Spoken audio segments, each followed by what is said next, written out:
नमस्कार दोस्तों, YouTube के एस्ट्रोलाइव चैनल पे मैं डॉक्टर अनुराग तिवारी आप सभी का बहुत बहुत स्वागत और अभिनंदन करता हूं।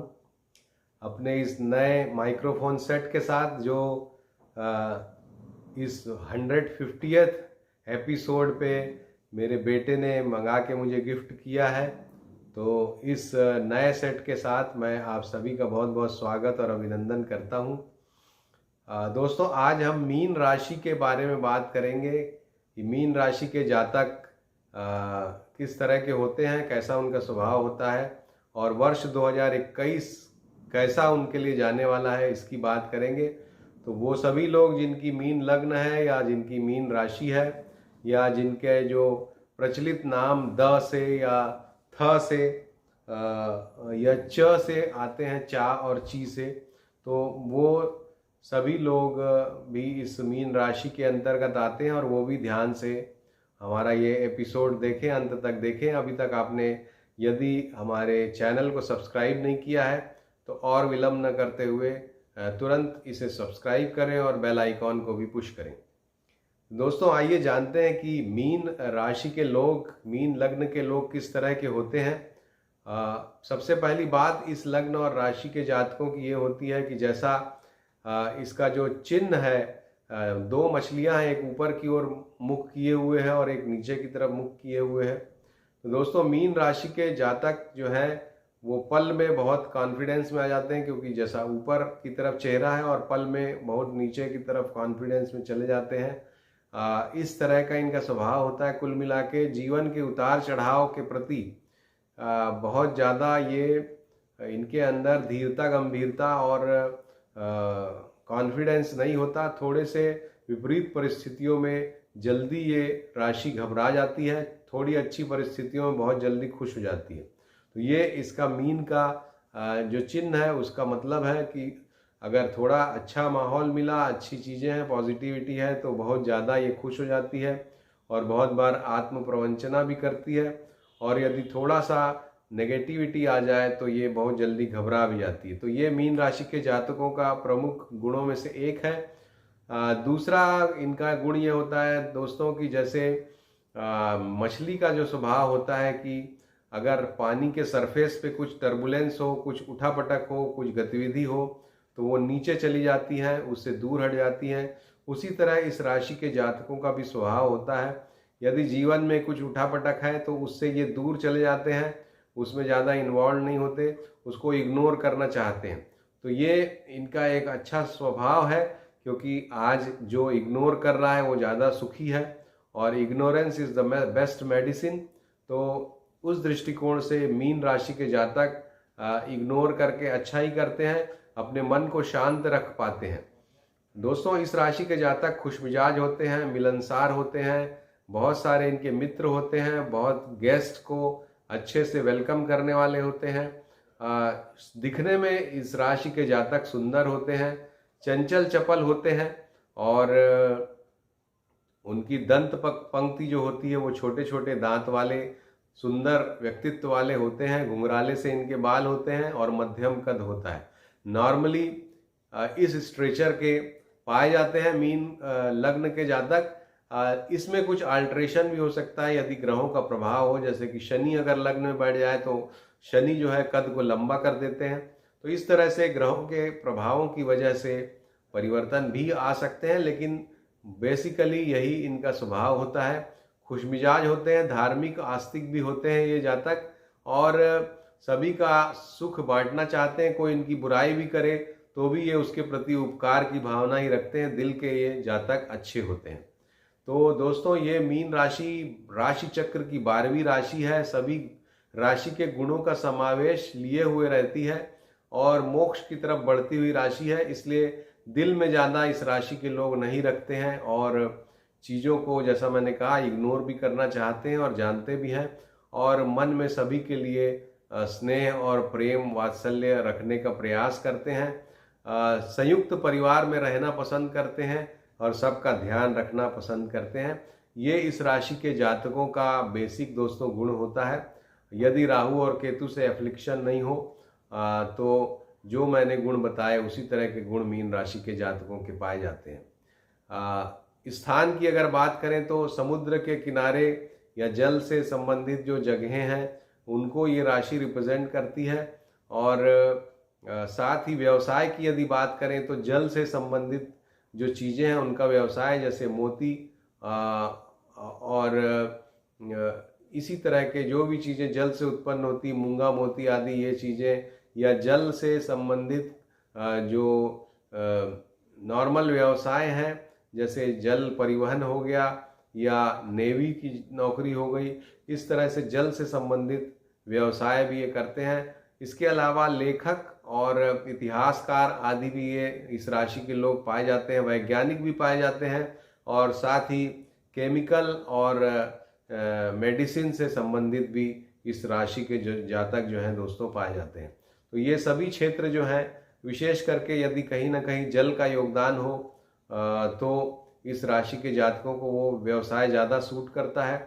जैसे कि भले ही वो मिनरल वाटर हो या कोल्ड ड्रिंक्स हो या जल परिवहन हो या नेवी हो या जो सिविल से संबंधित यानी कि विभाग जो होते हैं राज्य सरकार में, जो पानी वगैरह की सप्लाई करते हैं, इस तरह के जो भी जल से संबंधित काम काज हैं उसमें इस राशि के जातक विशेष रूप से सफल हैं और अच्छे से उस काम को करने में करते हुए पाए जाते हैं। दोस्तों, ये मीन राशि के जातकों की प्रमुख विशेषताएं हो गई और उनके लिए कौन से व्यवसाय अच्छे हैं ये हो गया।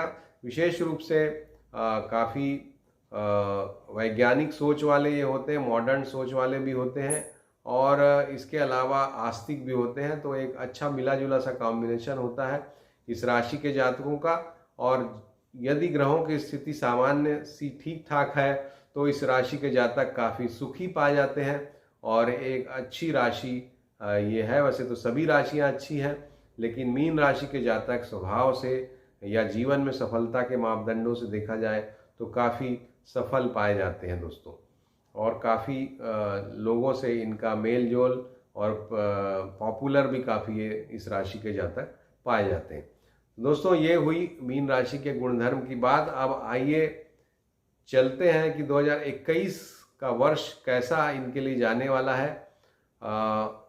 2021 इनके लिए दोस्तों अच्छा क्यों न जाए, क्योंकि जब गुरु और शनि की ये जो युति है ये इनके एकादश भाव में बन रही है, ऐसा भाव जहाँ पे सारे ग्रह अच्छा फल देते हैं, तो गुरु और शनि भी देंगे ही। तो निश्चित रूप से ये वर्ष इनके लिए विशेष उपलब्धियों का है। साथ ही तीसरे भाव में राहु जब बैठ जाए तो पराक्रम को भी विशेष रूप से बढ़ा देते हैं, और 9वें भाव में केतु का जो स्थान है ये आध्यात्मिकता को प्रबलता देता है, अच्छी आध्यात्मिक उन्नति देता है। तो ये वर्ष दोस्तों मीन राशि के लिए बहुत ही अच्छे फल लेकर के आ रहा है। इसमें विशेष रूप से जनवरी से लेके मार्च तक का समय और उसके बाद फिर सितंबर, अक्टूबर, नवंबर, ये जो समय है ये समय बहुत ही अच्छा जाने वाला है। इस समय जो भी आपकी विश है उसको पूरा करने का प्रयास करें, जो भी आपकी इच्छा है वो पूरा करने का प्रयास करें। पिछले बहुत दिनों से आप संघर्षरत हैं, कुछ आपकी इच्छाएं अभी अधूरी हैं, तो उनको पूरा करने का ये दोस्तों समय है। जरूर आप प्रयास करें। राहु 3rd हाउस में है तो मेहनत करेंगे तो जरूर सफलता वो देगा, और कुछ प्लस माइनस करके यानी कि कुछ बुद्धि से, कुछ युक्ति का प्रयोग करके यदि आप चलेंगे तो जरूर सफल होंगे।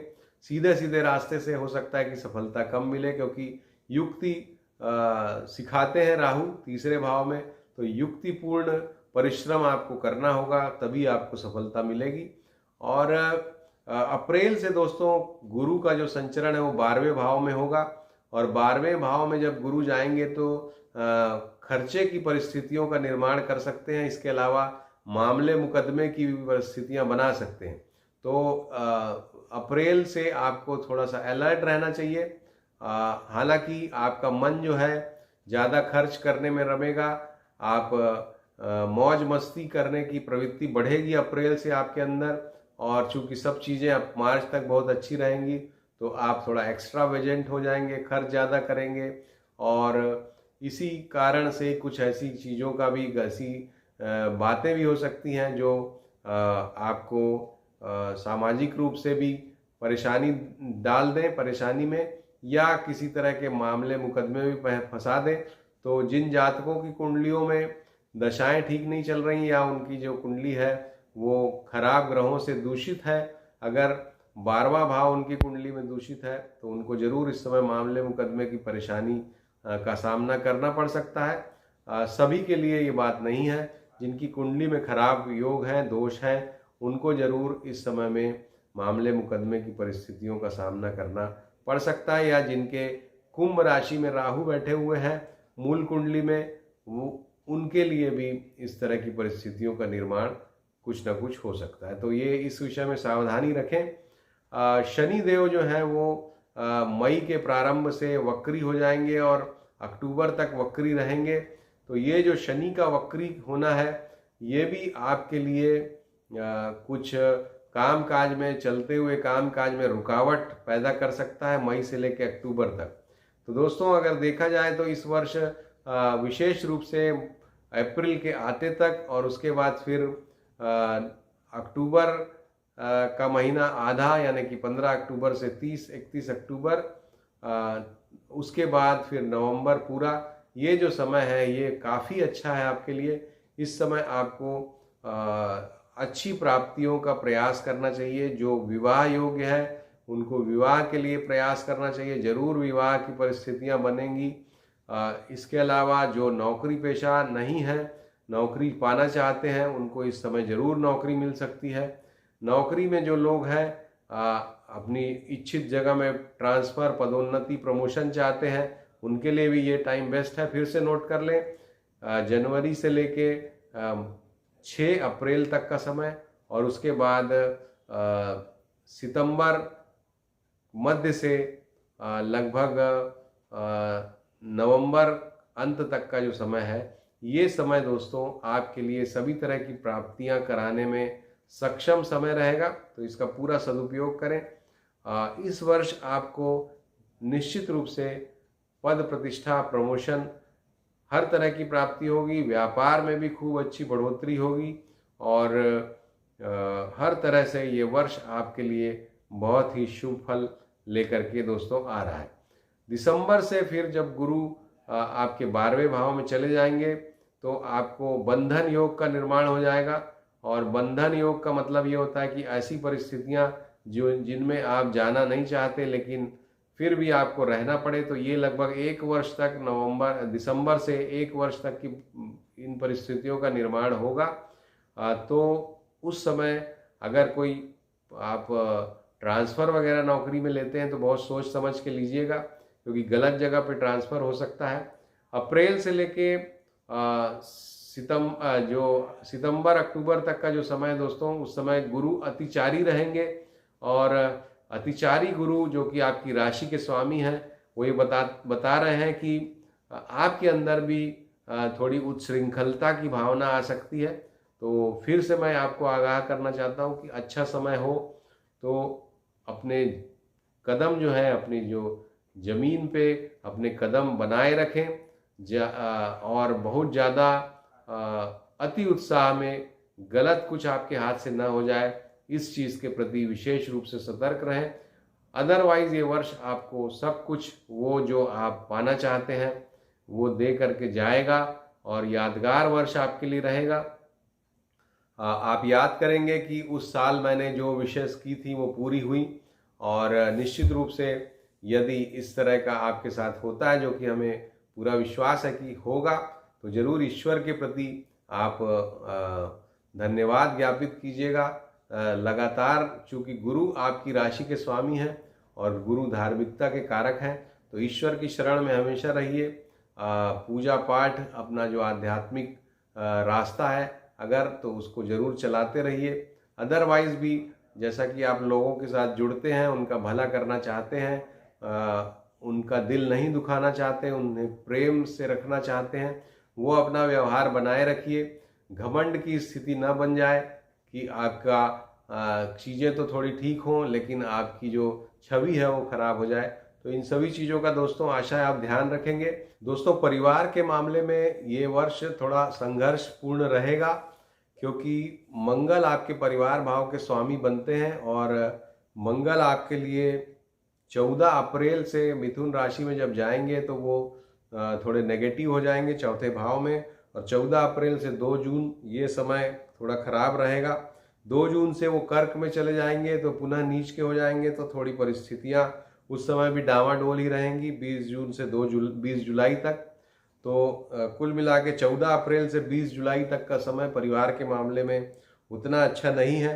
उसके बाद पुनः जो है 22 अक्टूबर से 5 दिसंबर तक मंगल का जो गोचर है वो नेगेटिव रहेगा। हालांकि मंगल की दृष्टि आपके परिवार भाव पर रहेगी तो चीज़ें समझ जाएंगी, लेकिन विशेष रूप से 14 अप्रैल से लेकर 20 जुलाई इस समय आप परिवार के मामले में सावधानी रखें। परिवार में मत मतांतर हो सकता है, डिफरेंस ऑफ ओपिनियन हो सकता है, और साथ ही आपको विशेष रूप से अपने भाइयों के साथ संबंधों का विशेष ध्यान रखना चाहिए इस समय। तो ये समय आपके परिवार के लिए ठीक नहीं है। आपके जीवन साथी के दृष्टिकोण से जो है ये वर्ष अच्छा रहेगा। गुरु की दृष्टि विशेषकर 6 अप्रैल तक और फिर सितंबर से लगभग नवंबर अंत तक जरूर आपके जीवन साथी के जीवन में भी उन्नति पैदा करेगी, उन्नति लाएगी, आपकी संतान के जीवन में भी उन्नति लाएगी। तो कुल मिला के आपके जो संबंध हैं वो यानी कि संतान और जीवन साथी उनके लिए ये बहुत ही अच्छा समय है। प्रेम संबंधों के लिए भी ये समय बहुत ही अच्छा रहेगा। इस समय थोड़ा डबल माइंडेड आप प्रेम संबंध के मामले में हो सकते हैं कि आप जुड़े रहें या आप अपना अटैचमेंट कम कर दें। इस तरह का एक डबल ओपिनियन, एक मानसिक अंतर्द्वंद्व आप महसूस कर सकते हैं प्रेम संबंधों के मामले में। इसके साथ ही दोस्तों विद्यार्थी वर्ग के लिए ये वर्ष बहुत ही अच्छा है।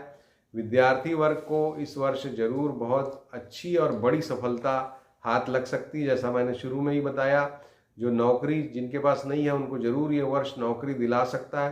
तो एजुकेशन भी जो बच्चे ले रहे हैं, जो लोग ले रहे हैं, उनको इस वर्ष आशातीत सफलता मिलेगी। जितना आपने एक्सपेक्ट किया था उससे ज़्यादा मार्क्स मिलने की पूरी उम्मीद है।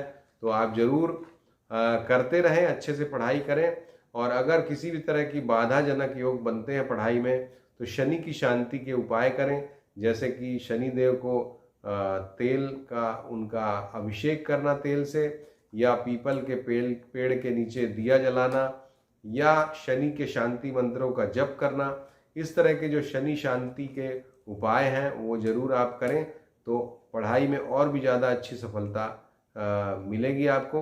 तो विद्यार्थी वर्ग के लिए ये वर्ष पिछले कई वर्षों से ज़्यादा उन्नति और फायदा देके जाने वाला है। दोस्तों इस वर्ष के लिए आपका जो रत्न होता है, शुभ रत्न, सबसे ज़्यादा शुभ रत्न है मोती। उसको आप धारण करें। विशेष रूप से विद्यार्थियों को जरूर पहनना चाहिए। इसके अलावा पुखराज भी आप, पीला पुखराज भी आप धारण कर सकते हैं। तो ये 2 रत्न आपके लिए शुभ हैं। इस वर्ष के लिए जो मंत्र है आपके लिए, वो मंत्र है ओम नमो भगवते वासुदेवाय। इस मंत्र का जप करें। इस मंत्र से आपको सभी तरह की प्राप्तियां होंगी।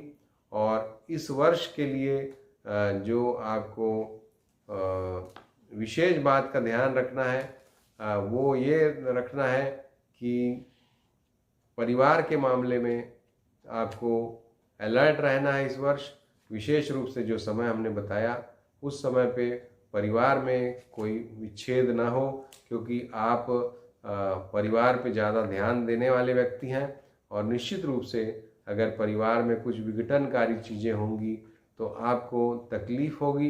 तो परिवार का इस वर्ष ध्यान रखें। ये बातें थी दोस्तों मीन राशि के लिए। किस तरह का ये साल जाएगा।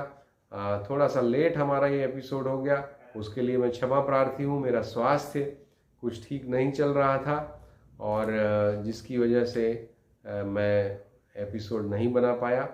तो आशा है आपको ये एपिसोड पसंद आया होगा, और यदि पसंद आया है तो ज़रूर इसको लाइक कीजिए, शेयर कीजिए, और अगर आपने सब्सक्राइब नहीं किया है हमारा ये चैनल तो ज़रूर सब्सक्राइब कीजिए। दोस्तों इसी तरह से हमसे जुड़े रहिए। Stay tuned. Thank you very much. नमस्कार।